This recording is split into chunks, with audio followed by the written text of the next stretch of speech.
For a lot of people, Transformers has become a bit of a joke wrapped up in a joke stuffed inside another joke, though clearly a lot of fans are still enjoying these films. Regardless of where we are now, I personally couldn't help but crack a smile the first time I heard those very familiar sounding cartoon sound effects in a live action film. All that to say, Transformers style production company logo sound effects. Before time began, there was the Cube. Narration? Who cares? That's Optimus Prime's original voice. Yes, sir. Size expectation subversion. Well played, Bay. Well played.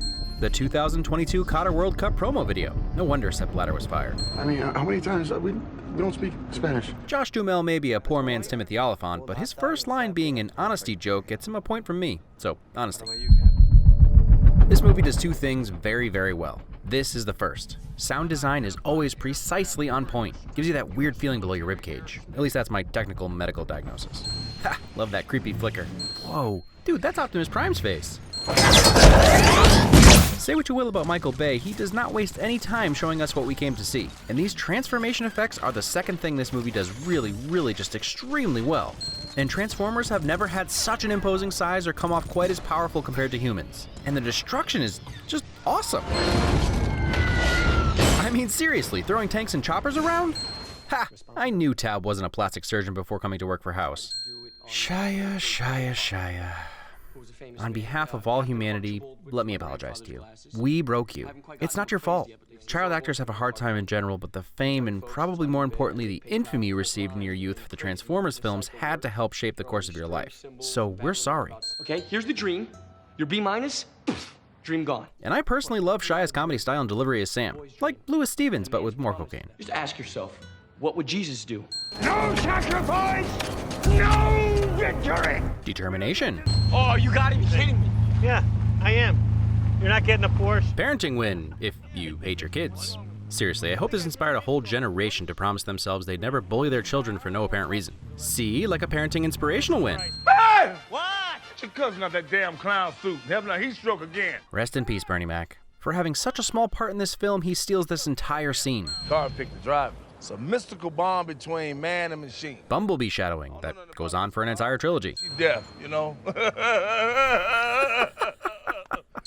Bumblebee was given the option to have his old cartoon form, and he respectfully said, no thank you. In fact, screw everything that's not a Camaro. Is it just me, or does everyone immediately distrust Jim Phelps when he comes on screen? I'll always be waiting to find out that John Voight already cut a deal with the Decepticons. Mojo's cute, in an opiate-addicted pet sort of way. That's impossible. There's no such thing as invisible force fields except, like, comic book stuff, right? And Star Trek, Star Wars, and 80s cartoons about transmorphing robots. You know, GoBots. Yeah, what's it about? Sucking at sports? No, it's about the link between brain damage and football. I have to give Bay and Shia some credit for Sam's personality. The accepted cliche here would be to establish Sam as a nerdy, awkward kid and probably have him embarrass himself. But instead, he's quick-witted and funny. Goes a long way in endearing us to him rather than pitying him. Why doesn't my little bunny just hop in the back seat? Oh, God, I can't even tell you how much I'm not your little bunny. I always heard Buddy. Bunny is much more demeaning. Well played, pretty boy McJockface. Subliminal alien messaging. I don't know, I guess I just have a weakness for hot guys, for tight abs, big arms. Honesty. So this is weird, and I think they're actually driving in the car in this scene because you can see the road behind them, but Bay must jack his gamma, brightness, and vibrance up really high and then oversaturate his colors so that the background gets completely washed out. And then no one noticed it looked like they were driving through a Camino and hallway. I don't hate it, it's Bay's style through and through. Nary a real-life color has ever appeared in a Michael Bay film. Romantic friends do this. I mean, I'm not that friend. I mean, I could be. Eloquence. Man, Bumblebee's like the best wingman ever. That's a stupid line. Somewhere to meet the eye with you. You can never fault a company for poking a little fun at themselves. Or is this actually a Hasbro burn? Not many close-up looks at the Transformers yet, but man, the quick shots we have gotten are super duper impressively detailed and realistic looking. I honestly can't tell the difference between what's CG and what's practical if there's anything practical at all. I know this guy's a full-scale puppet, but man are the effects impressive. And he has so much personality just in his movements. Blending in. A rare future photo of Shia. The first emergence of Bumblebee is like a dream come true. He just really looks like he exists in this world. Because I promise you, I will bust you up. You on drugs? Another thing this film has going for it are these tiny bit parts from actors that aren't wasted. Like Mr. Aziz in Spider-Man 2, this guy only has a few minutes of screen time, but totally owns it. Alright, so how can we make one of the most terrifying creatures scarier? Let's see, the scorpion's tail will be knives, and it will also have gun arms. I don't have a credit card! Sir, the attitude is not going to speed things up any bit at all. Everyone can agree this scene is funny, but it seems unrealistic, right? Well, a slightly less comedic version of this actually took place. Michael Bay got the idea from a Navy SEAL that this happened to. Sometimes truth is stranger than fiction. Left cheek! Left cheek! Left cheek! Specificity. Even this aerial attack is accurate. Bay prides himself on making the military look good whenever he uses them in his films. So like in the case of the AWACS, he just lets them do their thing, meaning no real script. That was really awesome. Compliments. To punish and enslave. Someone actually painted that on the car, and that's just fantastic. And another transformation that is closer to terrifying than awe-inspiring. Flirting. Saving some tiny fragile humans. I never really thought of Transformers as a car movie, but the chase scenes are actually pretty entertaining. Message from Starfleet. Star Trek is always a win. Yeah, that seatbelt thing was a pretty smooth move. Game recognition. It took 3.5 hours to complete that stunt. When Michael Bay asked himself in his commentary why the Camaro went up on 2 wheels, his response was, I don't know, it looks cool. Dedication win? This is easily 100 times cooler than Armageddon. You're not wrong. This buildup of the Autobots crashing to Earth and then payoff of Optimus is pretty epic and satisfying. Pretty much fulfills my childhood fantasy of seeing all these guys transform in real life. Optimus Prime. He may not be the first to transform, but they knew to give Optimus his own detailed transformation look. Every 80s Transformer kid was cheering on the inside, if not the outside, the first time they saw this. And Optimus had over 10,000 moving digital parts. And again, some of the most impressive CGI I've ever seen. The lighting and reflections and surfaces are all so realistic. Some of the art and design of the Autobots is drastically different from the cartoon as well, but these live-action robots are so much more complex and unique in their own way. It would have been a mistake to carbon copy the cartoon version. Talk about an interactive presentation. And I like that we get a quick little glimpse at Cybertron with Megatron slaying punks. Plate of donuts out here to test your guilt. If you don't touch it, you're guilty. I ate the whole plate. Planning ahead? Time is short. They really want those glasses. Patience. You know he'll start counting if you don't open the door. Oh, dear. 4, it's coming off the hinges, pal. The chemistry between these two is so good. You get the sense that they've actually been married for years. Who are you talking to? Talking to you. Why are you so sweaty and filthy? I'm a child. I'm a teenager. I'll be the first to admit that this finding the whatever scene is a little long and does very little to move the film along, but you get some great comedy and shots like this that are just so fun. Gosh, you're gorgeous. Oh, son. She can hear you talking. Honesty and compliments. May I enter the premises, sir? Oh, John Turturro. In a lot of ways you make this film. Sir, I am asking politely. Back off. Politeness. Proof that Michael Bay is kind of a jerk, if you needed any. He guaranteed Gandu 3 Echo that these guns were rubber and they wouldn't hurt. And then he got smacked in the face. When you take your job so seriously that you have custom undershirts made so that even if no one else knows, you still know you're a superhero. More credit where credit is due. Somehow the animators and artists managed to get us to feel sad for an Autobot we really just met and isn't actually there. Yeah, never noticed the Pepto and Alka-Seltzer. Because he ate a dozen donuts. Nice attention to detail. Autobots, roll out. Yep. Oh, and her juvie record.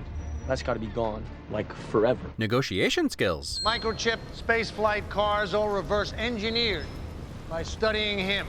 Oh, Bay. Can't say he's afraid to offend literally every person who's ever invented anything.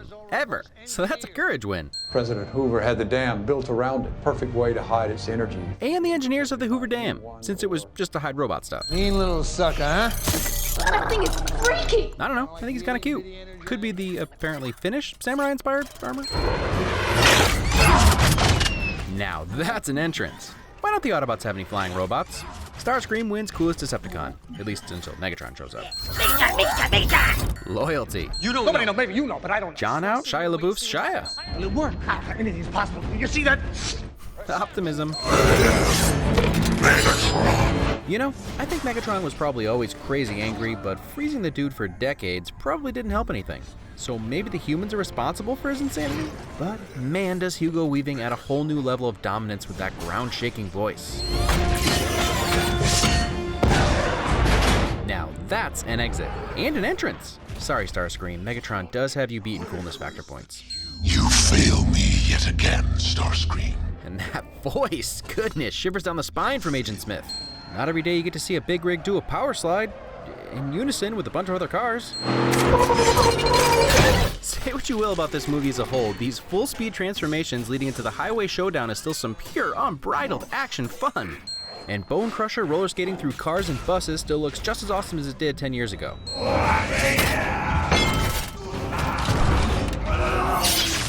Optimus's first kill is brutal. Hot sword through face? Badass good guy. Appropriate reaction. Something they were able to do with the smaller Autobots was give them a sense of agility and speed that differentiates them from the big boys.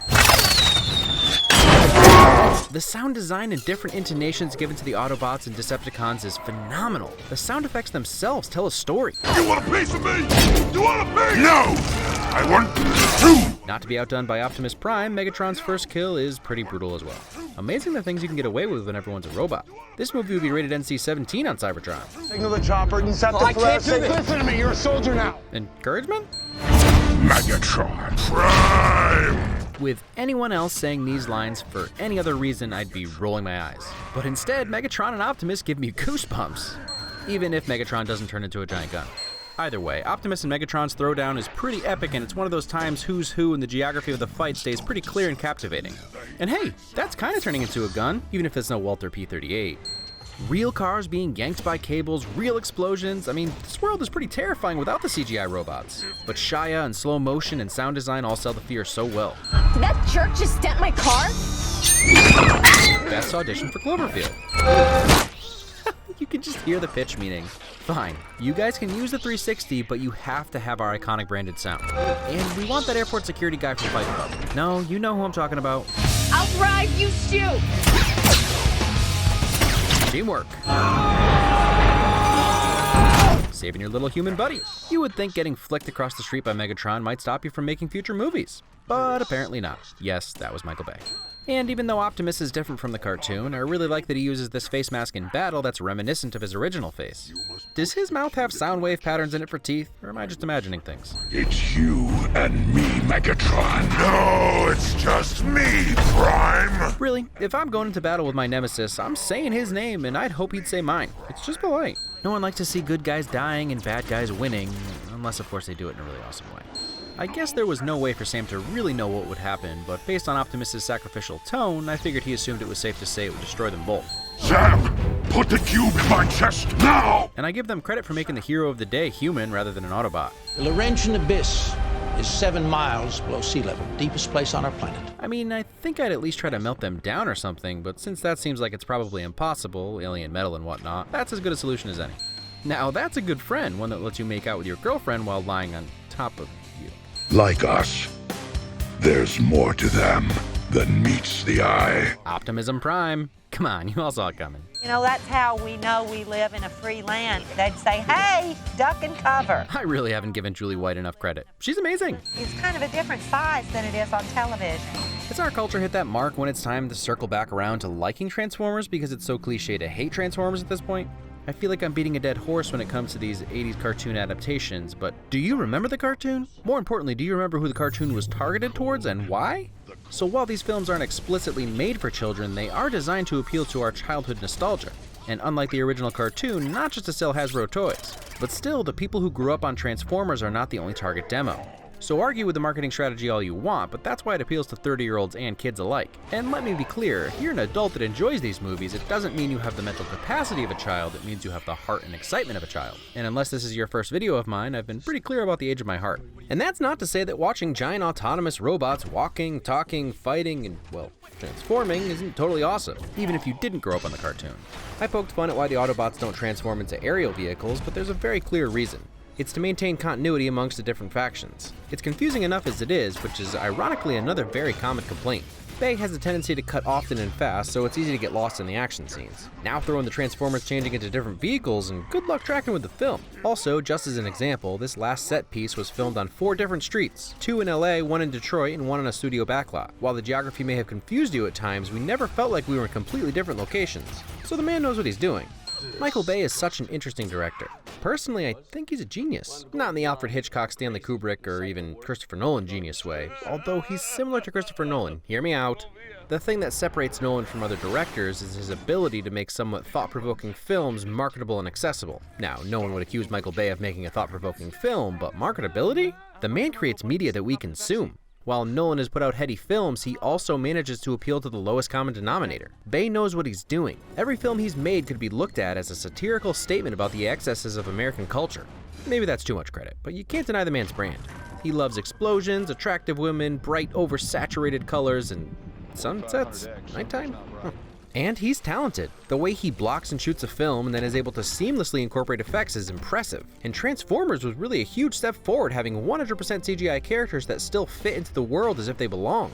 And it's not like actors are afraid to work with him because of his stigma. Will Smith, Ewan McGregor, Ben Affleck, Bruce Willis, Mark Wahlberg is his new darling. Heck, he started Megan Fox's career as an extra in Bad Boys 2 and then gave her first starring role in this movie. And Transformers was Shia's real first big blockbuster leading role as well. And he deserved it. I think we all assumed that Shia was the fast-talking goofball in normal life, but he's not. This was a character, and he plays Sam really well. Obviously, Megan Fox was picked to be the attractive crush for Sam, and she starts off very one-note. But they go through quite a bit together, and by the end, she's not a damsel in distress. She's participating and helping in the fight instead of screaming in the corner. I know a lot of people hated Sam's parents, but almost everything out of Judy's mouth still makes me laugh, as corny as she is. That's his bling. Steve Jablonsky's score is really great. It takes a backseat a lot of the time, but when it does come through, it's a perfect mix of triumph and revelation, even if most of his scores for Michael Bay end up all sounding pretty similar.